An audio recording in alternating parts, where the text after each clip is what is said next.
பழத்தோட்ட ஊழியங்கள் கத்தரருளின ஊழியங்கள் திராட்சை பழத்தோட்ட ஊழியங்கள் கத்தரருளின ஊழியங்கள் அவரில் நிலைத்திருந்து கனி கொடுப்போம் கத்தர் வாய்க்க செய்வார் அவரில் நிலைத்திருந்து கனி கொடுப்போம் கத்தர் வாய்க்க செய்வார் துதி உமக்கே துதி உமக்கே துதி உமக்கே என்றுமே என்றும் துதி உமக்கே துதி உமக்கே துதி உமக்கே என்றுமே என்றும் துதி உமக்கே என்றுமே என்றும் துதி உமக்கே என்றுமே திராட்சைப்பழத்தோட்ட ஊழியங்கள் கத்தரருளின ஊழியங்கள்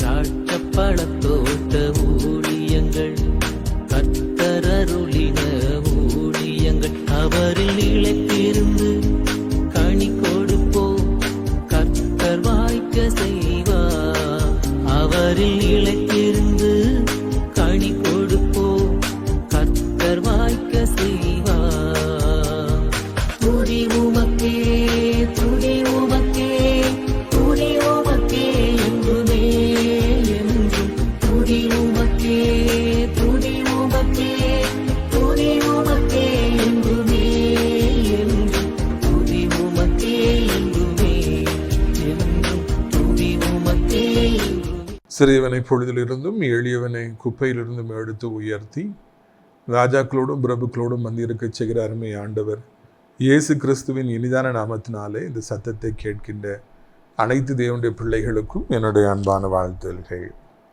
நீங்கள் கோடா கோடியாய் பெருகுவீர்களாக, உங்களுடைய பிள்ளைகள் கோடா கோடியாய் பெருகுவார்களாக என்று வாழ்த்துகின்றேன், ஆசீர்வதிக்கின்றேன். பிரியத்துக்குரியவர்களே, இந்த நாளிலே உங்களை இப்படியாக சந்திப்பது அதிக சந்தோஷம், அதிக மகிழ்ச்சி. ஒவ்வொரு நாளும் எப்படியாவது உங்களுக்கு ஒரு புதிய செய்தியை கொடுத்து விட வேண்டும் என்று ஆண்டவர் ஒரு வாஞ்சியை தந்தார். அதற்காக நன்கு ஆயத்தப்படவும் ஆண்டவர் உதவி செய்திருக்கிறார்.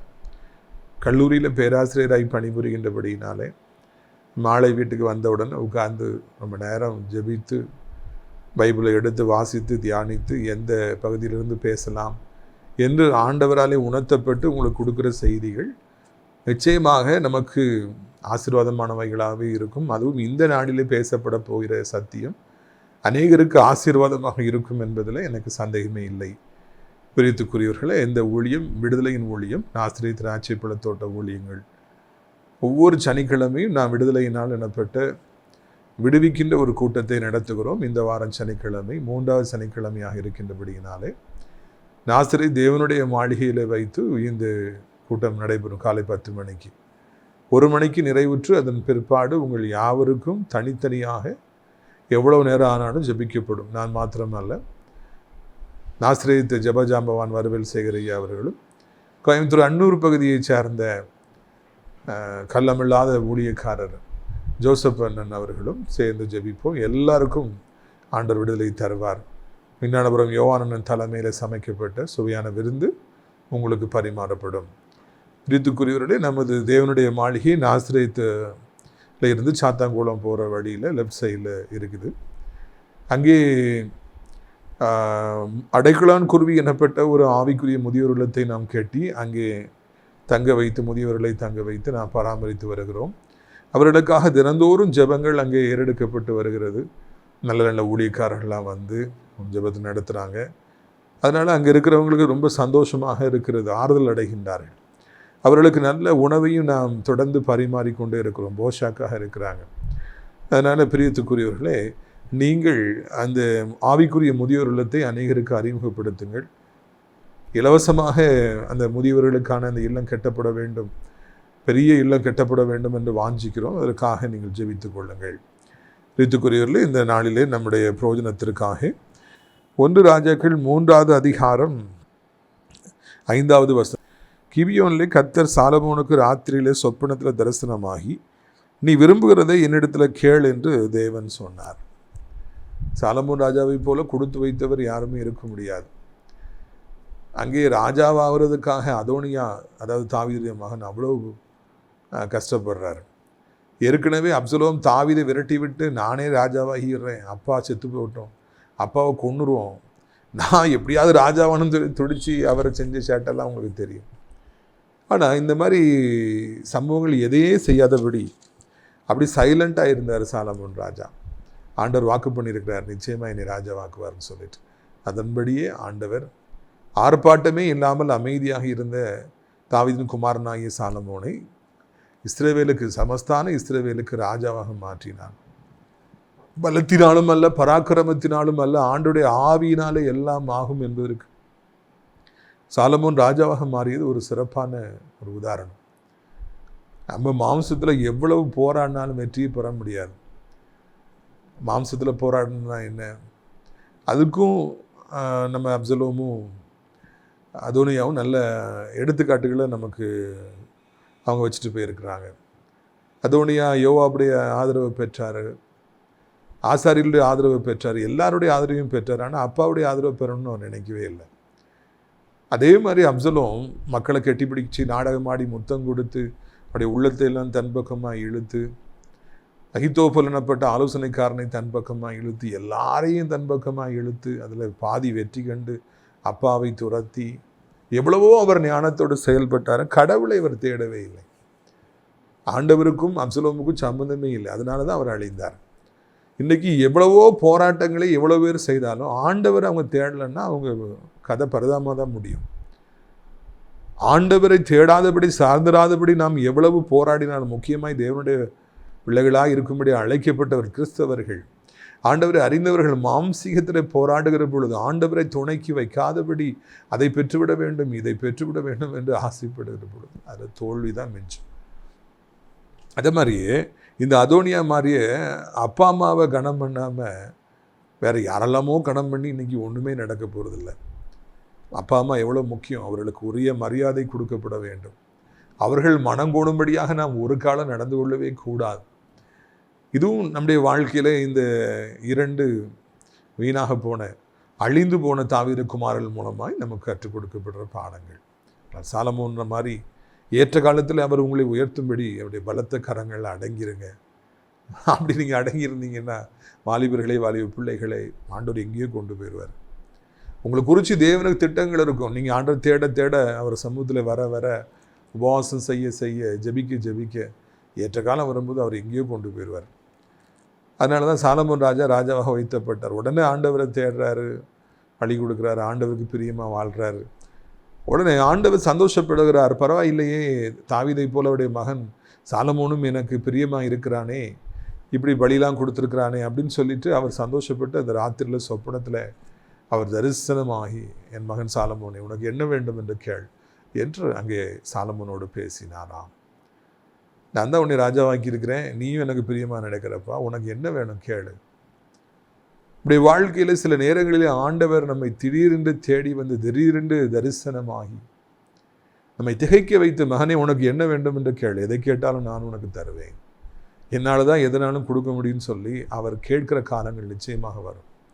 நீங்கள் உண்மையிலே தேவனுடைய பிள்ளையாக இருப்பீர்கள் என்றால் கண்டிப்பாக நீங்கள் எதிர்பாராத நாளிகையிலே ஆண்டவர் தோன்றி உனக்கு என்ன வேண்டும் என்று கேட்பார். அதில் சந்தேகமே வேண்டாம்.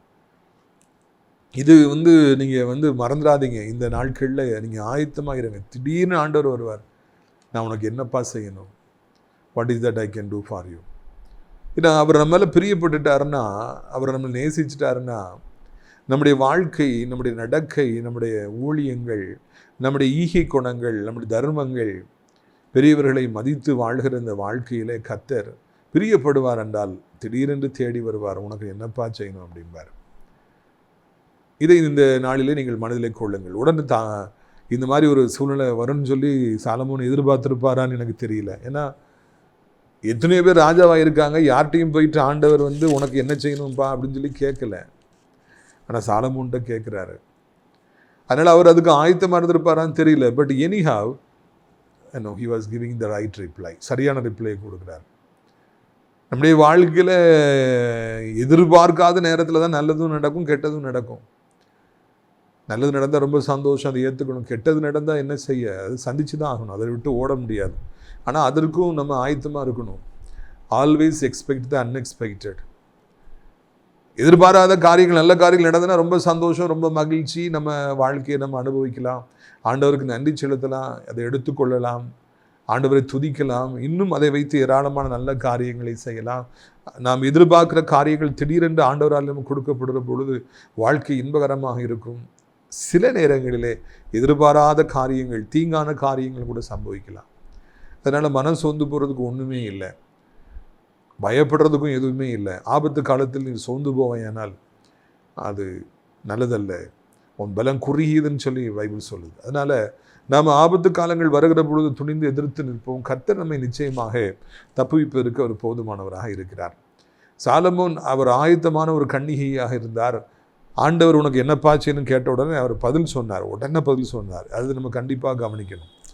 பாருங்கள், 1 ராஜாக்கள் 3வது அதிகாரம் இல்லை 7வது வசனத்தை பாருங்களேன். இப்பொழுதும் என் தேவனாகிய கர்த்தாவே, தேவரின் அடியேனை என் தகப்பனாகிய தாவீதின் ஸ்தானத்தில் ராஜாவாக்கினீரே.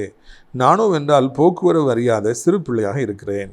நீர் தெரிந்து கொண்டதும் ஏராளமான எண்ணிக்கைக்கு அடங்காததும் இலக்கத்திற்கு உட்படாததுமான திரளான ஜனங்களாகி உமது ஜனத்தின் மேலே அடியேன் இருக்கிறேன். ஆகையால் உமது ஜனங்களை நியாயம் விசாரிக்கவும் நன்மை தீமை எனதென்று வகையிருக்கவும் அடியனுக்கு ஞானமுள்ள இருதயத்தை தந்தருளும். ஏராளமாக இருக்கிற இந்த உமது ஜனங்களை நியாயம் விசாரிக்க யாராலே ஆகும் என்றார். சாலமோன் உடனே பதில் உடனே கொடுக்குறாரு. அதை நம்ம பாராட்டணும். அவர் சொல்கிறாருப்பா, தகுதி இல்லாத இன்னும் அப்பாவுடைய இடத்துல ராஜாவை வச்சுருக்கிறீங்க, ரொம்ப நன்றி. ஆண்டவர்கிட்ட எப்போ வந்தாலும் முதல்ல நன்றி சொல்லணும். விவரம் தெரியாதவங்க எடுத்தவொன்னு ஆண்டுச்சா சண்டைக்கு போகிறாங்க, முறுமுறுக்கிறாங்க. நம்ம அப்படி செய்யக்கூடாது. நம்ம தாழ்மையாக போய் நன்றி செலுத்திட்டு தான் ஆண்டவர்கிட்ட போய் பேசணும். அது ஃபஸ்ட்டு. 2வது சொல்கிறாரு, நீ ராஜாவாக்கியிருக்கிறீங்க, இவங்க எண்ணிக்கைக்கு உட்படாத கடற்கரை மன்னத்திலே போனோம் இருக்காங்க, நானும் போக்குவரவு அறியாத ஒரு சிறு பிள்ளையாக இருக்கிறேன். அவர் தன்னை தாழ்த்துறார், ஆண்டவர் முன்னால் தன்னை தாழ்த்துறார். யாரெல்லாம் ஆண்டவர் முன்னால் தாழ்த்துறாங்களோ அவங்களுக்கு கண்டிப்பாக ஆண்டவர் உயர்த்தாம விட மாட்டார். அந்த பைபிளில் பல இடங்களில் நம்ம பார்க்குறோம். ஈவன் ஆகாப் அவ்வளவு ஒரு கொடுங்கோலனாக இருந்து தன் மனைவியின் சொல் பேட்டு கேட்டு நடந்து இஸ்ரவேலில் பாகாலை கொண்டு வந்த அந்த ஆகாப் ராஜா கூட தாழ்த்தினோன்னு ஆண்டவர் மனம் இறங்கினார். நாட்களில் தீங்கு கொண்டு வர மாட்டேன், உன் பிள்ளைக்கு காலத்தில் கொண்டு வருவேன்னு சொன்னார். அதனால் தாழ்த்துறாரு. சாலமோன் தன்னை தாழ்த்துறார். நீங்களும் தாழ்த்துங்க, வெற்றி பெறுவீங்க. நான் சின்ன பிள்ளை, ஒன்றும் தெரியாது, நீங்கள் லட்சக்கணக்கான ஜனங்களை எனக்கு மந்தையாக கொடுத்துருக்குறீங்க, அவங்கள நியாயம் விசாரிக்கணும்ப்பான்னு சொல்லி தன்னுடைய கன்சர்ன் அவர் சொல்கிறார். எனக்கு கொடுத்த பொறுப்பை நான் நல்லா செய்யணும்ப்பா, அதுக்கு எனக்கு உதவி செய்யுங்கப்பா. இந்த ஹார்ட் நமக்கு இருக்குதா? இன்றைக்கி நமக்குன்னு ஒரு குடும்பம் ஆண்டவர் கொடுத்துருக்குறாரு. அதை ஒழுங்காக நடத்தணும், அவங்கள ஒழுங்காக கவனிக்கணும், அவங்களுடைய உள்ளத்தில் உள்ள குமுறலை கேட்கணும், அவங்களுக்கு தேவையானதை வாங்கி கொடுக்கணும், அவங்களுக்கு பிரச்சனை வந்து அவங்க பக்கத்தில் நிற்கணும், அவங்களுக்கு உடம்பு சரியில்லாமல் போனால் ஹாஸ்பிட்டல் கூட்டு போகணும், பக்கத்தில் இருக்கணும், அவங்க சோர்ந்து போனாங்கன்னா அவங்கள தைரியப்படுத்தணும், பயப்படாதன்னு சொல்லணும், அவங்களுக்காக நம்ம முன்னால் போய் நிற்கணும். அந்த பொறுப்பை நம்ம செய்யணும். அந்த பொறுப்பை குறித்து நம்முடைய சிந்தனைகள் இருக்க வேணும்.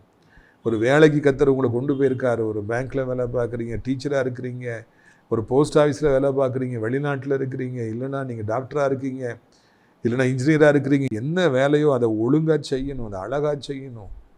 அது செய்கிறதுக்கு இல்லையா பல விதங்களில் சிந்திக்கணும், ஆயத்தப்படணும். ஆசிரியர்களில் நல்லா ஆயத்தப்பட்டு தான் போய் பாடம் எடுக்கணும்னு சொல்லி எனக்கு சொல்லிக் கொடுத்தாங்க. ஆயத்தப்பட்டு போய் நாம் எல்லா வேலைகளையும் செய்யணும், நம்ம ப்ரிப்பேர் பண்ணணும். நம்ம அதுக்காக முழுமையாக அதை குறித்து நம்ம சிந்திக்கணும். இன்றைக்கி என்ன பண்ண போகிறோன்னு சிந்திக்கணும். நமக்கு என்ன பொறுப்பு கொடுக்கப்பட்டிருக்கிறதோ அதை குறித்து சிந்தனைகள் வேணும். சாலமோனை திடீர்னு தொட்டு ஆண்டவர் சொல்லி உனக்கு என்ன வேணும்னு கேட்ட உடனே அவர் என்ன சொல்கிறாரு பார்த்தீங்களா? இவ்வளோ ஜனங்களை நான் ஆளணும் தான், எனக்கு நிறையா புத்திலாம் வேணும்ல. அதான் பொறுப்பை, தன் கடமையை அவர் பெரிதாக நினச்சதுனால தான், அதை பற்றியே நினச்சிக்கிட்டு இருந்ததுனால தான், அதை குறிச்சே கவலைப்பட்டுக்கிட்டு இருந்ததுனால தான் அவர் இந்த வார்த்தையை அவர் ஆண்டவர்கிட்ட சொல்கிறாரு. அதனால தான் ஆண்டவருக்கும் அவரை பிடிச்சது. உங்களுக்கு என்ன பொறுப்பு? ஒரு சின்ன பிஸ்னஸ் நீங்கள் பண்ணிகிட்டு இருந்தால் கூட, இல்லை 2-3 பேர் வேலை பார்த்தா கூட, அதை பற்றியே நீங்கள் சிந்திச்சிட்டு இருங்க. அந்த பொறுப்புகள், எனக்கு என்ன பொறுப்பு இருக்குது? புரோட்டா அடிக்கிற வேலையாக இருக்கலாம், அந்த கல்லாப்பட்டில் உட்காந்து பணம் வாங்கி போடுற வேலையாக இருக்கலாம், வாசலில் இருக்கிற கஸ்டமரை வாங்கன்னு சொல்லி அழைக்கிற வேலையாக இருக்கலாம். அதை குறித்து சிந்தனைகள் இருக்கணும். நம்ம இந்த வேலையை உண்மையாக செய்யணும்னு சொல்லி ஆசைப்படணும். அதை இன்னும் புதிதாக நம்ம செய்யணும், எப்படி செய்யலாம், இதை சிறப்பாக செய்யணும், இன்னும் சிறப்பாக செய்யணும்னு சொல்லி நம்ம சிந்தித்தோன்னா, பெஸ்ட்டாக செய்யணும்னு சொல்லி யோசித்தோன்னா, கண்டிப்பாக நாம் ஆண்டவர்கிட்ட இந்த மாதிரி காரியங்களை நம்ம கேட்போம். நமக்கு என்ன பொறுப்பு இருந்தாலும், என்ன கடமைகள் இருந்தாலும் அதை முழு பலத்தோடு செய்ய வேண்டும். அதை குறித்து சிந்தனைகள் இருக்கணும். ஊழியம் செய்தவரை நான் இருந்தேன்னா ஊழியத்தை குறித்து சிந்திக்க வேண்டும். இந்த நாளைக்கு நாசிரியத்து கூட்டம், நான் அதை குறித்தே சிந்திக்க வேண்டும். ஜனங்கள் வருவாங்களே, அவங்களுக்கு ஜோமணி விடுதலை வாங்கி கொடுக்கணுமே, சரியான சாப்பாடை கொடுக்கணுமே, வேன்கள் வரும், அதை ஒழுங்குபடுத்தணுமே, பொறுப்பில் இருக்கணுமே, எங்கள் வேனில் வரவங்களுக்கு நிறைய பிரச்சனை இருக்குது, அதை சரி பண்ணணுமே, பல காரியங்களை குறித்து எனக்கு ஆண்டவர் கர்த்தர் கொடுத்துருக்கிறார், காணியாட்சியாக கொடுத்துருக்கிறார். அந்த ஊழியத்தில் செய், அந்த ஊழியத்தில் இருக்கிறவங்களை குறித்து சிந்திக்கணும், அவங்களுக்கு ஜெபிக்கணும். அந்த பொறுப்பை குறித்தே சிந்திக்க வேண்டும். இன்னைக்கு வாலிபட சிந்தனைகள் வீணான சிந்தனைகளாக இருக்கிறது. சாத்தான் சிந்தனைகளை சிதறடிக்கிறவனாக, தேவையற்ற காரியங்களை சிந்திக்க வைக்கிறவனாக இருக்கிறான். ஏன்னா நம்ம நம்முடைய பொறுப்பை குறித்து சிந்திச்சோன்னா நம்ம எங்கேயோ போயிடுவோம்னு சாத்தானுக்கு தெரியும். அதனால தான் தேவையில்லாத கவலைகள், தேவையில்லாத சந்தோஷங்கள், தேவையில்லாத மதுபானங்கள், போதைகள் என்று இந்த உலகம் தவறான பாதையை நோக்கி செல்ல வேண்டும், வாலிபர்கள் தவறான காரியங்களை சிந்திக்க வேண்டும் என்று சொல்லி சாத்தா எப்பவுமே அவை மனிதர்களுடைய சிந்தனைகளை வேறு பக்கமாய் கொண்டு போகிறான். ஆனால் வெற்றி பெறுகிறவர்கள் என்ன செய்கிறார்கள்? ஆண்டவர் தனக்கு என்ன பொறுப்பு கொடுத்துருக்கிறாரோ அதை குறித்தே சிந்திக்கிறாங்க. அதை சொல்கிறாரு, எனக்கு என்னால் முடியாது, அது is expressing and confusing is inability. இவங்களை நியாயம் விசாரிக்க என்னால் கூடாது. First of all you should realize that நம்மளால் எதாவது செய்ய முடியுமாங்க? நம்முடைய பலத்தினால ஏதாவது செஞ்சிட முடியுமா? கர்த்தருடைய ஊழியத்தை சுய பலத்தினால செய்ய முடியுமா? நகைச்சுவை கிடமாகிவிடும், அழிந்து போய்விடுவோம், நாசமாய் போய்விடும். கர்த்தருடைய ஊழியத்தை மாம்சத்தில் செய்யணும்னு நினச்சோன்னா, நான் செஞ்சிடுவேன்னு நினச்சோன்னா ஒன்றும் இல்லாமல் போயிடும். அந்த மாதிரி தான் பிஸ்னஸ். லட்சங்கள் கையில் இருக்கலாம், கோடிகள் இருக்கலாம், ஆண்டவரை என்னால் ஒன்றும் செய்ய முடியாது. You should realise your inability. எனக்கு சுகம் கிடையாது, எனக்கு ஞானம் கிடையாது, எனக்கு புத்தி கிடையாது. ஆண்டவர்கிட்ட போகும்போது நம்ம அதை அடிக்கடி சொல்லிக்கிட்டே இருக்கணும். நான் ஒரு நிமிஷத்தில் எல்லாத்தையும் இழந்து போயிடுவேன், ஒரு நிமிஷத்தில் ஏமாற்றிடுவாங்க, ஒரு நிமிஷத்தில் என் கண்ணு அப்படியே மங்கி போயிடும், மயங்கி போயிடும். அது தப்பானவைகளை உண்மையானவைகளை நினைக்கும், நல்லது நினைக்கும், நல்லது கெட்டது நினைக்கும். தவறான காரியங்களை நான் போட்டு இழந்து போயிடுவேன். எனக்கு ஒன்றும் முடியாதுப்பா. அது நம்ம இன்எபிலிட்டியை நம்ம எக்ஸ்பிரஸ் பண்ணணும், கன்ஃபஸ் பண்ணணும். அது ஆண்டவருக்கு ரொம்ப பிடிக்கும். அப்போமா அப்படி எக்ஸ்பிரஸ் பண்ணாலே நம்ம தாழ்மையானவரில் தான் இருப்போம். அப்படியே அவர் சொல்லிட்டு டக்குன்னு சொல்கிறாரு, இவங்களெல்லாம் விசாரிக்கணும்னா ஞானம் வேணும், புத்தி வேணும், எனக்கு இந்த புத்தியை தாருங்க, ஞானத்தை தாருங்க. நான் வெற்றிகரமான ராஜாவாக இருக்கணும்னா எனக்கு புத்தி வேணும் அப்படின்னு சொல்லி கேட்குறாரு. இது நம்ம வாசிக்கும் பொழுது இந்த சாலமோன் ராஜா தன் தகப்பனாகிய தாவீதிற்கு நேர் எதிர்மானவராக இருக்கிறார். Solomon is totally and entirely different from his father King David. King Solomon's thoughts are totally different from King David's thoughts. அவருடைய ரத்தம் தான், தாவீதுடைய வம்சத்தில் வந்தவர் தான், சொந்த மகன் தான். ஆனால் அப்பா சிந்திச்சது மாதிரி சிந்திக்காம அப்படி டோட்டலாக ஆப்போசிட்டாக அவர் சிந்திக்கிறார். தாவீது வாழ்நாள் பரியந்தம் கத்தியினாலே யுத்தம் செய்கிறவராக இருந்தார். கோலியாத்தை வீழ்த்துறதுக்கு முடியும்னு சொல்லி சண்டைக்கு போனார். சிங்கத்தை அடித்து வீழ்த்தினார், கரடியை அடித்து வீழ்த்தினார், எத்தனையோ பெலிஸ்தர்களை கொன்று குவித்தார். மாபெரும் வீரனாக இருந்தார். அவருடைய மனம் யுத்தத்திலேயே இருந்தது. எனக்கு அவர் சொன்ன வசனங்களில் ஒன்று பிடிச்சது, நிறைய பிடிக்கும். அந்த ஒன்று, நான் உம்மாலே ஒரு சேனைக்குள்ளே பாவேன், உம்மாலே ஒரு மதிலை தாண்டுவேன், வெண்கல வில்லை முறிப்பேன், அப்படிலாம் அவர் சொல்றாரு. வீரத்தை குறித்தும், சண்டையை குறித்தும், யுத்தத்தை குறித்தும், எதிரிகளை வீழ்த்துவதை குறித்துமே தாவீது ராஜா சிந்திச்சிட்டு இருந்தார். அப்படியே வாழ்நாள் பரியந்தம் யுத்தம் செய்துக்கிட்டு இருந்தார். ஆனால் அவருடைய மகனாகிய சாலமோன் ராஜா சொல்றாரு, ஜனங்களெல்லாம் ஆளணும், ஞானம் வேணும்ப்பா, புத்தி வேணும், எனக்கு வீரம் வேணும், நானும் நல்லா சண்டை போடணும், நான் யுத்தத்தில் வெற்றி பெறணும், உலகத்தையே பிடிக்கணும் அப்படின்னு அவர் கேட்கல, அப்பா மாதிரி கேட்கல. எனக்கு ஞானம் வேணும், புத்தி இருந்தால் தான் அந்த ஜனங்களை ஆள முடியும். அப்பா ஏற்கனவே சண்டை கட்டெல்லாம் போட்டு மக்களெல்லாம் பிடிச்சி ஒழுங்காக சேர்த்து வச்சுட்டார், கிங்டமை கட்டிட்டார். இனி இதை நான் ரீட்டைன் பண்ணணும். எனக்கு ஞானம் வேணும் பாருங்க, புத்தி வேணும், ஞானமுள்ள ஒரு இருதயம் வேணும். அவருடைய பார்வை தன் தகப்பனுடைய பார்வை விட வித்தியாசமானதாக இருந்தது மாத்திரமல்ல, மிக சரியானதாக இருந்தது என்பதை அடுத்த வசனங்களிலே நாம் வாசிக்கிறோம். இன்றைக்கு இந்த உலகத்தில் வாழ்கிற ஒவ்வொருவருக்கும், முக்கியமாக தேவனுடைய பிள்ளைகள் எல்லோருக்கும் இந்த அறிவு அவசியமாக இருக்கிறது, புத்தி அவசியமாக இருக்கிறது. எல்லாத்தையும் விட கடினமாய் மாடு மாதிரி உழைப்பவர்கள், கழுதை மாதிரி பொதிய சுமக்கிறவங்க எனக்கு தெரியும். இரவும் பகலும் உழைச்சிட்டே இருப்பாங்க, தூங்கவே மாட்டாங்க, தன்னைத்தானே கெடுத்துக் கொள்வார். நைட் டியூட்டி போய் தன்னை கெடுத்துக் கொள்வாங்க. அதிகாலமே 4 மணிக்கெலாம் லோடு எடுக்க போயிடுவாங்க, நைட்டு 1 மணி 2 மணி வரை கடையில் உட்கார்ந்துருப்பாங்க, தூங்கவே மாட்டாங்க. எவ்வளவோ உழைக்கிறாங்க. உழைப்பில் நம்பிக்கையுடைய மக்கள் நிறைய பேர் உண்டு, உழைக்கிற வர்க்கங்கள் உண்டு. அதையெல்லாம் விட, எவ்வளோ வேர்வை சிந்தி உழைப்பதை விட, கண் துஞ்சாது உழைப்பதை விட ஞானம் மிகவும் அவசியமானது என்பதை நீங்கள் உணர வேண்டும். பிஸ்னஸ் பண்ணுறீங்களா? நல்லா கேளுங்க. படிக்கிறீங்களா? இரவு கூட நான் படிச்சுக்கிட்டே இருப்பேன், சந்தோஷம். ஆனால் அதுக்கு முன்னூட்டி அதை விட மேலானது ஒன்று இருக்கிறது, ஞானம், புத்தி. அது மிகவும் அவசியமான ஒன்றாக இருக்கிறது. மாடு மாதிரி காலையிலிருந்து நைட் வரைக்கும் வேர்வை சிந்தி உழைத்தா அதை போற்றணும், பாராட்டணும். ஆனால் அதை விட உட்கார்ந்து ஒரு 5 நிமிடம் யோசித்து சிந்தித்து ஞானத்தோடு ஒரு முடிவு எடுப்போம் என்றால், ஒரு நாள் முழுவதும் உழைக்கிற 1,00,000 பேர்கள் சாதிப்பதை விட நீங்கள் 5 நிமிடத்தில் சிந்தித்து சாதித்து விடுவீர்கள். ஞானம்தான் முக்கியம்ப்பா. யுத்தம் முக்கியம் கிடையாது. கோலியாத்தை வீழ்த்துறது முக்கியம் இல்லை. அது எனக்கு அழைப்பு இல்லை. நான் ஞானத்தோடு வாழ விரும்புகிறேன். இந்த ஜனங்களை நான் சரியானபடி மேய்க்கணும்னா நான் ஆளுகை செய்யணும். எனக்கு ஞானம் வேணும்ப்பா, ஞானத்தை தாருங்க. என்னை மிகவும் சிந்திக்க வைத்தது என்னவென்றால், எப்படி சாலமோன் ராஜா இவ்வளவு ஒரு போற்றத்தக்கவராக இருக்கிறார். அவங்க அப்பாவுடைய சாயல் அவர்கிட்ட இல்லவே இல்லை. ஒரு யுத்தத்துக்கு கூட சாலமோன் ராஜா போனாரு, கத்தியை பிடிச்சாரு, தூக்குனார், வெட்டினார்னா ரத்த சிந்தினார், இல்லவே இல்லை. வாழ்நாள் புரிந்தவருக்கு யுத்தமே இல்லை. அப்பா வாழ்க்கை முழுக்க யுத்தம், வாழ்க்கை முழுக்க சண்டை ஓடிட்டே இருந்தார். இவர் அமைதியான ஒரு வாழ்க்கையை வாழ்ந்தார். காரணம், அவர் ஞானத்தை பிரதானமானது என்பதை கண்டுபிடித்தார். எல்லாவற்றுக்கும் ஆணிவேராக இருப்பது ஞானம், புத்தி. எதுவாக இருந்தாலும் வெற்றி பெற வேண்டும் என்றால் ஞானம் அவசியம். அவர் எழுதியிருக்கிற நீதிமொழிகள் இன்றைக்கு நம்மோடு பேசுபவைகளாக, நம்மை பலப்படுத்துபவைகளாக, பெரியவர்களாய் மாற்ற வல்லமை படைத்தது என்பதை மறந்துவிடக்கூடாது. பாருங்கள் 10வது வசனம். சாலமோன் இந்த காரியத்தை கேட்டது ஆண்டுடைய பார்வைக்கு உகந்த விண்ணப்பமாக இருந்தது. ஆகினால் தேவன் அவனை நோக்கி, நீ உனக்கு நீடித்த நாட்களை கேளாமலும் ஐஸ்வர்யத்தை கேளாமலும் உன் சத்துருக்களின் பிராணனை கேளாமலும் நீ இந்த காரியத்தை கேட்டு நியாயம் விசாரிக்கிறதுக்கு ஏற்ற ஞானத்தை உனக்கு வேண்டிக் கொண்டபடியினால் உன் வார்த்தைகளின்படியே செய்தேன். ஞானமும் உணர்வுள்ள இதயத்தை உனக்கு தந்தேன். இதில் உனக்கு சரியானவன் உனக்கு முன் இருந்ததும் இல்லை, உனக்கு சரியானவன் உனக்கு பின் எழும்புவதும் இல்லை. இதுவன்றி இனி கேளாத ஐஸ்வர்யத்தை மகிமை உனக்கு தந்தேன்.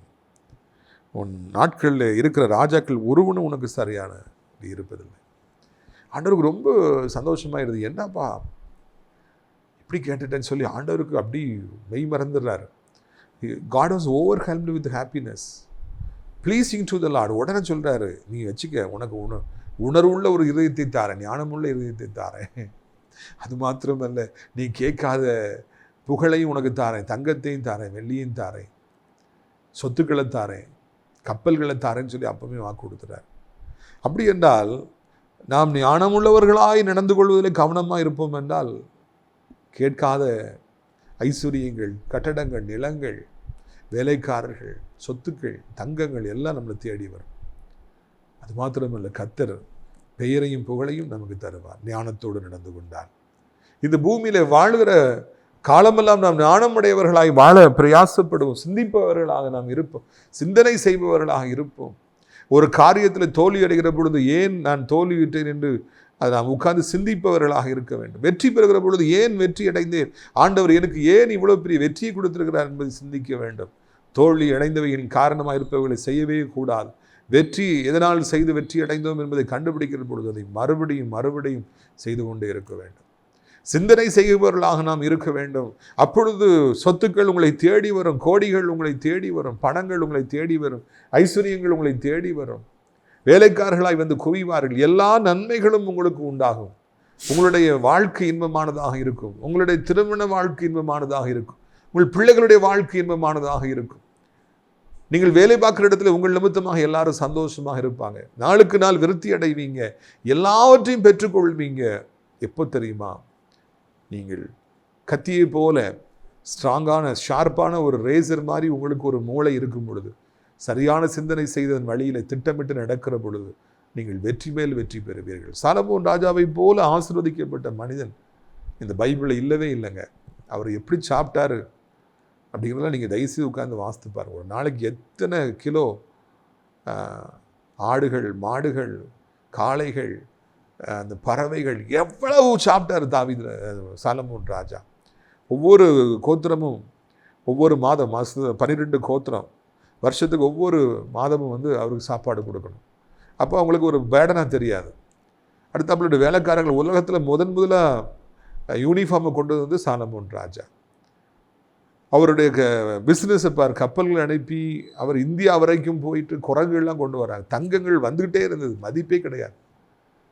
அவரை போல ஒரு ராஜா இந்த பூமியில் இருந்ததே இல்லை. காரணம், அவர் பணக்காரனாக வேண்டும் என்று ஒரு பொழுது நினைக்கவில்லை, புகழ் பெற வேண்டும் என்று ஒரு பொழுது நினைக்கவில்லை. நான் புத்தியுள்ளவனாக இருக்கணும், அதுதான் அவர் ஆசைப்பட்டார். அந்த புத்தி அவருக்கு இருந்த உடனே ஆட்டோமேட்டிக்காக எல்லாமே தானாக அவருக்கு வந்து கிடைத்தது. பணக்காரனானும் நினைக்கவே நினைக்காதீங்க.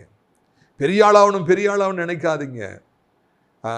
நான் ரொம்ப அன்புள்ளவனாக இருக்கணும், நான் ரொம்ப உழைக்கணும்னு நினைக்காதீங்க. நான் ஒரு மாடு மாதிரி உழைக்கணும்னு நினைக்காதீங்க. நான் அறிவுள்ளவனாக இருக்கணும். நான் எதை செய்தாலும் சிந்தனையோடு செய்யணும், ஆண்டுடைய பலத்தோடு செய்யணும். தன்னால எல்லாம் உங்களுக்கு கிடைக்குங்க. நீங்க அறிவா வாழ்ந்து பாருங்க, புத்தியோடு வாழ்ந்து பாருங்க. அப்படி உட்கார்ந்து யோசித்து ஆண்டவர்கிட்ட கேட்டு செஞ்சு பாருங்க. இந்த உலகத்திலே மிகப்பெரிய மனிதராய் நீங்கள் மாறுவீர்கள். தயவு செய்து பணத்தை பெரிதாக நினைக்காதீர்கள், தங்கத்தை பெரிதாய் நினைக்காதீர்கள், பெயர் புகழை பெரிதாய் நினைக்காதீர்கள், பெரிய பெரிய கட்டடங்களை வாஞ்சிக்காதீர்கள். ஞானத்தை வாஞ்சியுங்கள், புத்தியை வாஞ்சிங்க.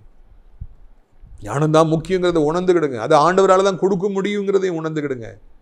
அப்போ அதெல்லாம் தானாக உங்களுக்கு கொடுக்கப்படும். பெயர் புகழ் ஊழியத்தில் எல்லாம் தானாக வந்து மக்கள் வந்து குஞ்சிக்கிட்டே இருப்பாங்க. ஊழியம் செஞ்சாலும் சரி, பிஸ்னஸ் செஞ்சாலும் சரி, டீச்சராக இருந்தாலும் சரி, குடும்ப வாழ்க்கையாக இருந்தாலும் சரி, வியாதிப்பட்டிருக்கீங்களா, சிந்தனை செய்யுங்க, பயப்படாதீங்க, தேவையெல்லாம் போட்டு கலங்காதீங்க. இதை எப்படி மேற்கொள்ளணும், ஆண்டவர்கிட்ட எப்படி கேட்கணும், பைபிளில் யார் வியாதிப்பட்டிருந்தாங்க, என்ன செஞ்சாங்க, எப்படி வெற்றி பெற்றாங்க, எப்படி சுகம் கிடைச்சது, அவருடைய ஆயுசு காலம் எப்படி கூடிய சிந்தனை செய்யுங்கள். அப்பொழுது மாபெரும் வெற்றியை பெறும். உழைப்பது மிகவும் நல்லது. மாடு போல காலையிலிருந்து நைட்டு வரைக்கும் உழைப்பது மிகவும் நல்லது. ஆனால் 1,00,000 பேர் அப்படி உழைக்கிறத விட ஒரு 5 நிமிஷம் நீங்கள் தனியாக உட்கார்ந்து சிந்திப்பீர்கள் என்றால் நீங்கள் அந்த 1,00,000 உழைப்புகளை விட பெரியவர்கள் என்பதை உங்களுக்கு மறுபடியும் நினைவூட்ட நான் விரும்புகிறேன். ஞானமே முக்கியம், புத்தியே முக்கியம். அது சாலமோன் ராஜா செஞ்சதுனால அந்த உலகத்திலே பிறந்த மனிதர்களிலே மிக சிறப்பானவராக அவர் கருதப்படுகிறார். எனவே ஞானத்தோடு வாழ்வோம், ஞானத்தோடு பேசுவோம். எல்லாவற்றிலும் முக்கியமானது ஞானம் என்பதை உணர்ந்து எல்லாவற்றையும் ஞானத்தோடு செய்ய ஆசைப்படுவோம். ஆண்டவரை தொந்தரவு செய்து கொண்டே இருப்போம், கேட்டுக்கொண்டே இருப்போம். அப்பொழுது எல்லாம் உண்டாகும். ஜெபிக்கலாமா? அப்பா பிதாவை, வானத்துக்கும் பூமிக்கும் ஆண்டவரே, மிக அருமையான ஒரு சத்தியத்தை இந்த நாளில் எங்களுக்கு கேட்கும்படியாக செய்தீங்க.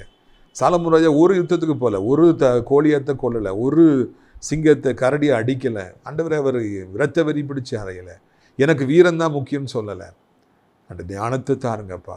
Is totally different from his father Solomon, is totally different from his father David. Lord, எங்களையும் இப்படி வித்தியாசமானவர்களாக மாற்றுங்கப்பா. அவங்க செய்கிறது தான் நான் செய்யணும், இவங்க செய்கிறது தான் செய்யணும், இல்லவே இல்லையப்பா. சிந்தித்து உட்கார்ந்து சிந்திக்கிறவர்களாக, ஞானம் முக்கியம் என்பதை உணர்ந்து எல்லாவற்றையும் ஞானத்தோடு செய்பவர்களாக எங்களை மாற்றுங்க. இந்த உலகத்தில் வாழ்வது கொஞ்ச காலம்தான், அதுக்குள்ளே எல்லாவற்றையும் ஞானத்தினாலே நாங்கள் ஆண்டவர் செய்ய உம்முடைய ஞானத்தை பெற்றுக்கொள்ள எங்களுக்கு உதவி செய்யுங்க. அப்பொழுது செல்வம், புகழ், பணம், பெயர், ஆண்டவரே கீர்த்தி, ஆண்டவரே ஐஸ்வர்யம் எல்லாம் எங்களுக்கு தானாக நீங்கள் தருவீங்க. அதற்காக நன்றி. வியாதிப்பட்டிருக்கிற பிள்ளைகள் சிந்தித்து ஜெபித்து அவர்கள் ஞானத்தோடு உம்மிடத்தில் கேட்டு அந்த வியாதியை ஜெயிக்க அவர்களுக்கு உதவி செய்யுங்க. வேலை இல்லாத பிள்ளைகள், நஷ்டப்பட்ட பிள்ளைகள், எல்லாத்தையும் இழந்து போனவர்கள், பிஸ்னஸே இல்லாமல் இருக்கிறவங்கெல்லாம் உம்மிடத்தில் வந்து கேட்டு அவர்கள் பிஸ்னஸை பெற்றுக்கொள்ள அவர்களுக்கு உதவி செய்யுங்க. கோடிகள் எல்லாம் தானாக வரும், அது பெருசே கிடையாது. ஞானமே முக்கியம் ஐயா. ஆண்டவரே, இதை புரிந்து கொள்ள உதவி செய்யுங்க. வாலிபர்களுக்கு படிப்பு ஆண்டவரே, நிறைய பேர் பெண்கள் எல்லாம் இரவும் பகலும் உழைச்சிட்டே இருக்கு. கடை வச்சுருக்காங்க, இரவும் பகலும் உழைக்கிறாங்க, உழைப்பு மேலே நம்பிக்கை வச்சுருக்காங்க. அந்த உழைப்பை விட 5 நிமிடம் உட்கார்ந்து சிந்திப்பது எத்தனையோ மடங்கு மேலானது ராஜா. அதை எங்களுக்கு கற்றுக் கொடுத்துருக்கிறீங்க, நன்றி. ஆண்டவரே, இந்த நாளிலும் வயதானவர் கீழே விழுந்து விடாதபடி இருக்க உதவி செய்யுங்க. இந்த வயதான காலத்தில் எப்படி வாழணும்னு சொல்லித்தாருங்க. அப்புறம் மரணத்துக்கு அப்பால் என்ன இருக்குது, என்ன ஆயத்தமாக இருக்குது, அதை எப்படி சந்திக்கணும் ஞானத்தை கொடுங்க. வாலிபர்களுக்கு எதிர்காலங்களில் எப்படி வாழணுங்கிறத சொல்லிக் கொடுங்க. உலகம் இருக்கிற அத்தனை நாடுகளையும் அத்தனை மக்களையும் இந்திய தாய் திருநாட்டையும் ஆசீர்வதிங்க. ஆண்டவரே, முக்கியமாக அனைத்து தேவனுடைய பிள்ளைகளையும் அனைத்து ஊழியக்காரர்களையும் ஆசீர்வதிங்க. நாசிரியர் திராட்சைப்பழத்தோட ஊழியர்களை நேசிக்கிற, நாள்தோறும் நம்முடைய நிகழ்ச்சிகளை பார்க்கிற, அறிமுகப்படுத்துகிற, அடைக்கலான்குரிய முதியோர் உள்ளத்தை ஜெபத்தினாலே காணிக்கையாலே தாங்குகிற ஒவ்வொரு நல்ல உள்ளத்தையும் ஆசீர்வதிங்க. தொடர்ந்து அடைக்கலான்குரிய முதியோரிடத்தில் தங்க அநேக இடங்கள் இருக்கிறது, அநேக முதியோர்கள் அழைச்சிட்டு வாருங்க. அங்கே புதிய கட்டடங்கள் எழும்ப உதவி செய்யுங்க. இயேசுவின் மூலம் ஜெபிக்கிறோம் நல்ல பிதாவே, ஆமென். என் ஆத்துமாவை கர்த்தரை சோத்திரி, என் முழு உள்ளமே அவருடைய பரிசுத்த நாமத்தை சோத்திரி. என் ஆத்துமாவை கர்த்தரை சோத்திரி, அவர் செய்த சகல உபகாரங்களையும் ஒரு பொழுது மறவாதே. கர்த்தராகிய இயேசு கிறிஸ்துடைய கிருபையும் பிதாவாகிய தேவனுடைய அன்பு பரிசுத்தாடி அந்யோன்ய ஐக்கியமில்லாத பிரசனம் உங்கள் அனைவரோடு இன்றைக்கு சதா காலங்களில் நிலைத்திருப்பதாக. அல்லேலூயா, அல்லேலூயா. God bless you.